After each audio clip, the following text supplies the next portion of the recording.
What's good, my lovely peoples? It's your main man, sex symbol solace, pretty hefe, the conscious cutie, all that. Now, today I want to do this video called Why Hasn't Change Come? And I mean change in their life. We get different presidents, different leaders, teachers, but we never seem to get any true change in a life.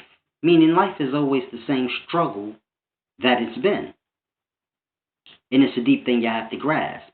So I want to do this video called Why Hasn't Change Come? Now, we are all in search for happiness.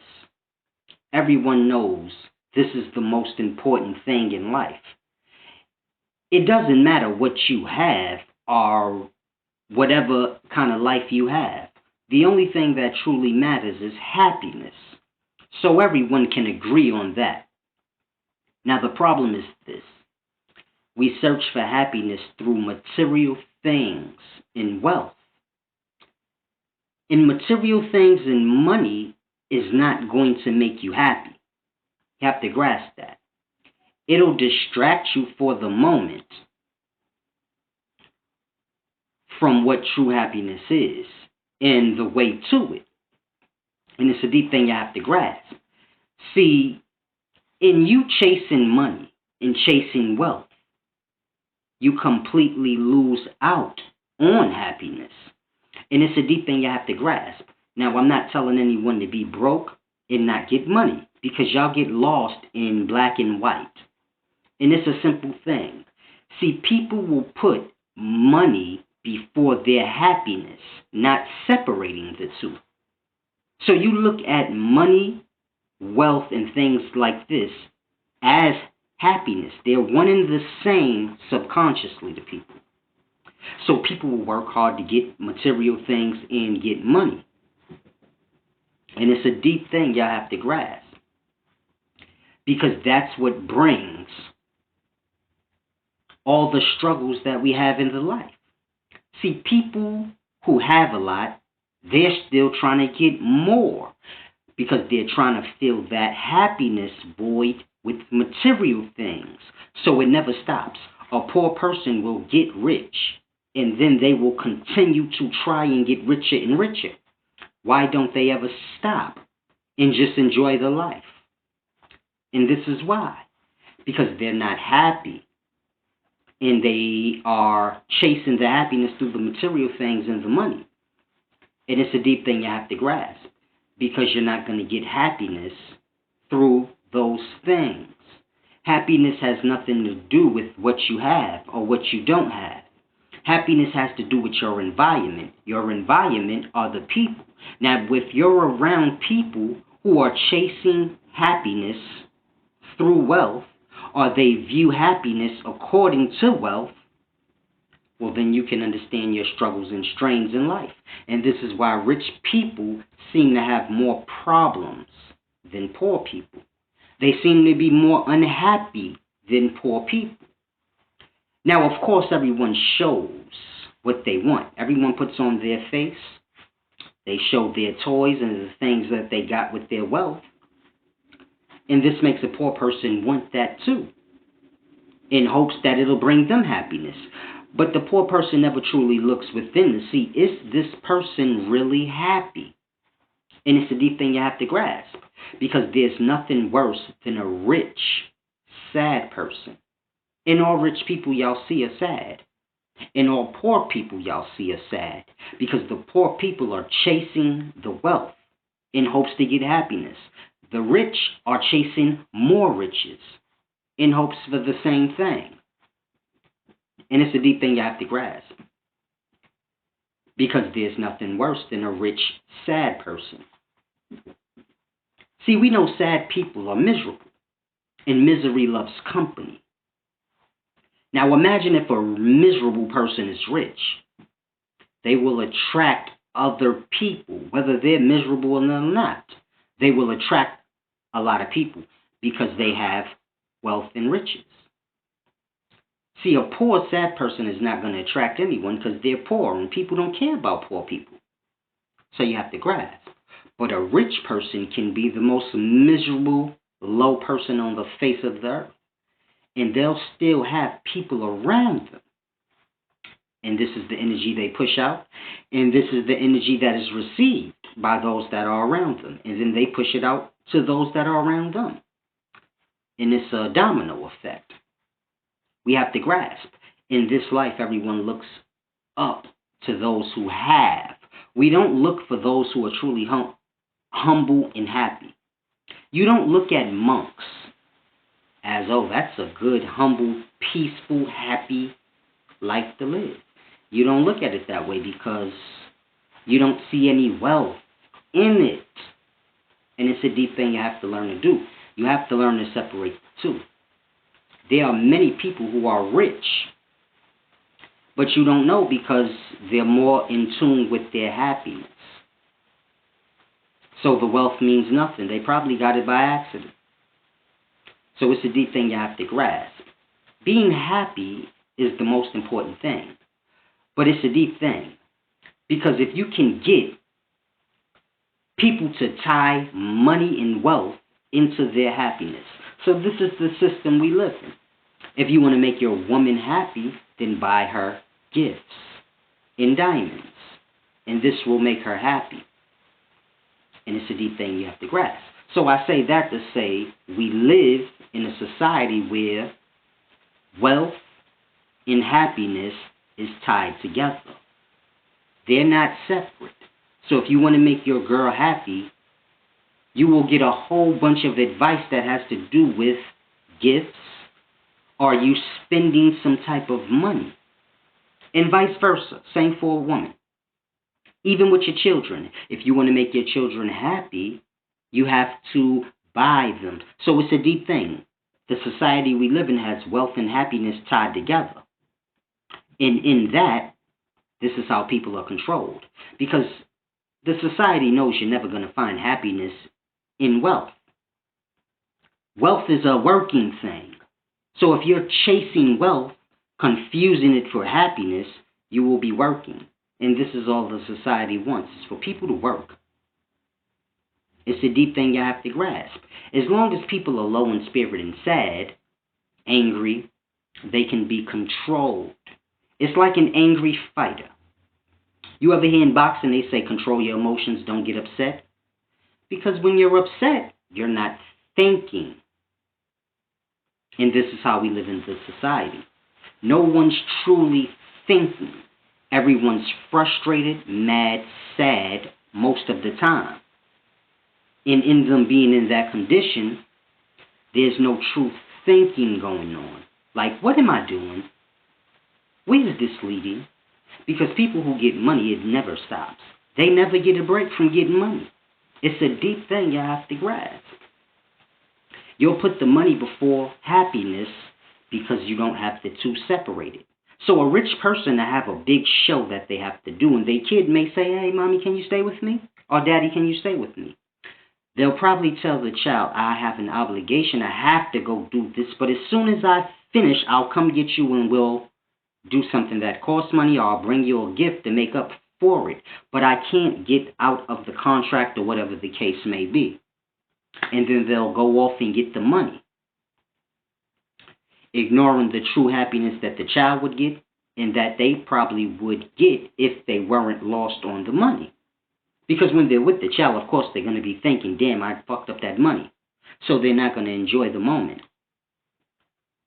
But if they completely block that off and said, I'm not going to put the money before my happiness, being as though I already have money. So I know I have a big show coming up and I already obligated to do it, but I'm not going to do it. And whatever monies it may cost me for not doing it, I'll just pay that and spend the time with my child, completely oblivious to what I did, and just enjoy the happiness in the moment.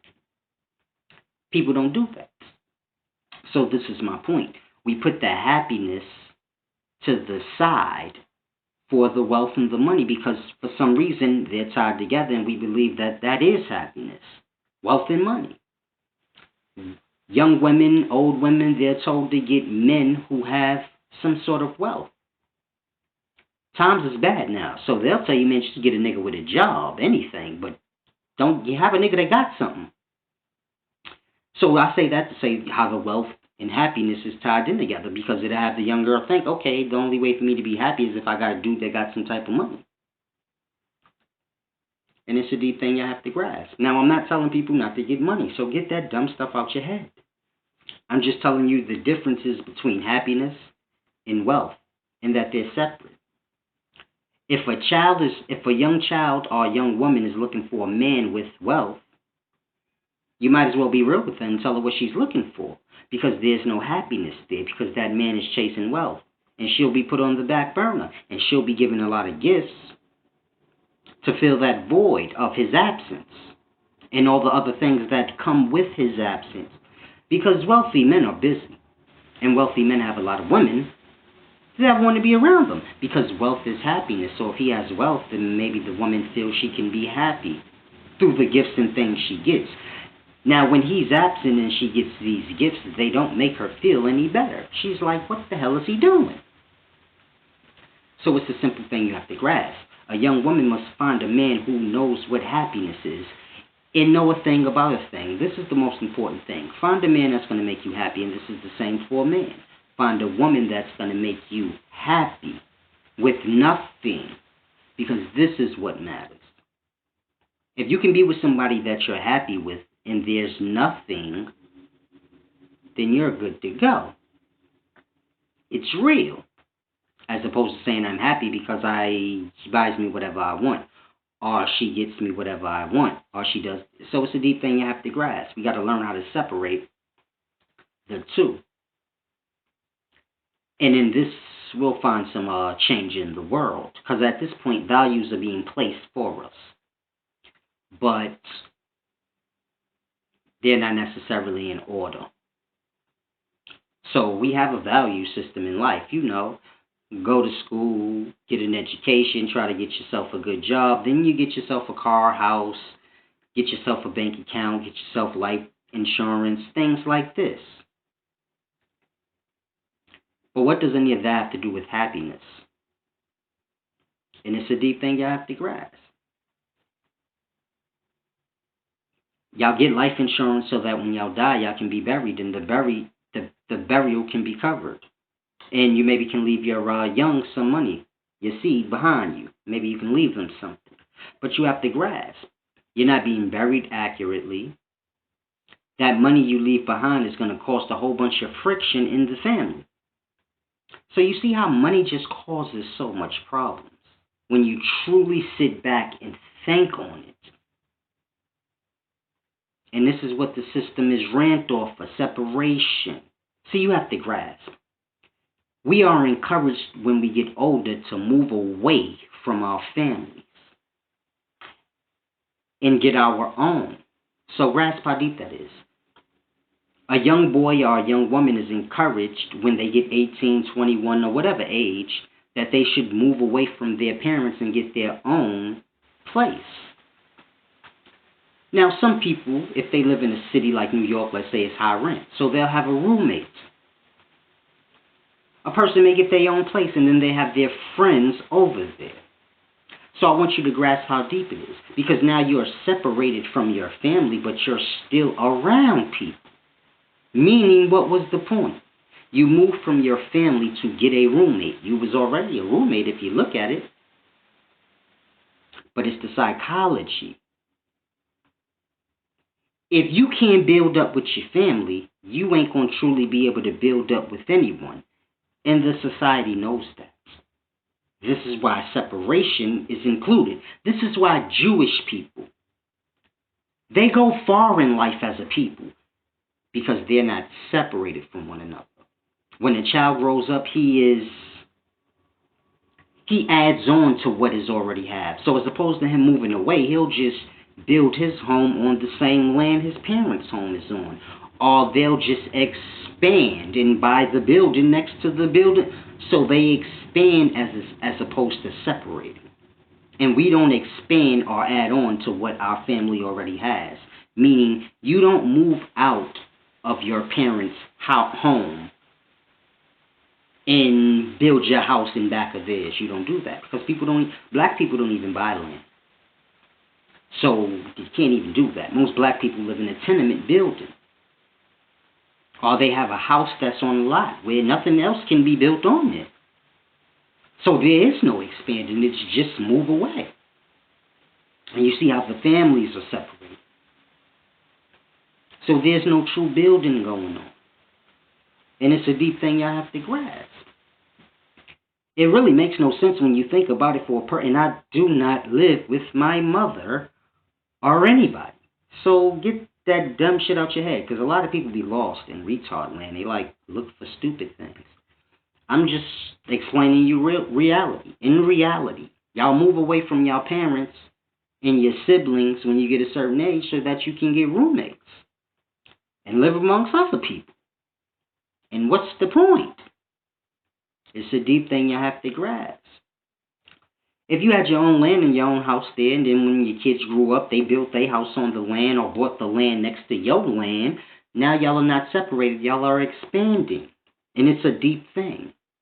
You don't close down one business to open up another business somewhere else. You expand. I keep that business and I open up another one somewhere else. This is how family is supposed to do. You buy up the whole goddamn town you live in, if anything, or you buy up the whole building you live in. So let's say you got an apartment, kid moves out, he should get the next door, and so on until y'all got the whole building. That's just an example, so don't get lost in stupid dodo bird world. But I'm just making a point. It's better to build on what is already got by the family than to separate yourself and begin to build with someone else. It makes no sense. But this is what's encouraged in the society we live in, because you keep people separated, you keep people unhappy, you keep people struggling and straining to get money, and they'll go nowhere. And you can control them better, and it's a beautiful thing for those who are in control. And this is why everyone feels normal. You don't feel like a slave or feel like, because everyone's doing the same thing, so this is why you don't feel no kind of way about it. It's just the way. Now we know, according to the amount of jobs and high-paying jobs in people, 60-70% of people ain't going to ever be rich. It's just not logical to even think that that's going to happen. But the dream is planted in everybody's head. And this is where the competition comes from. This is how life becomes a competition. Because everyone knows there's not enough room for everybody to get rich.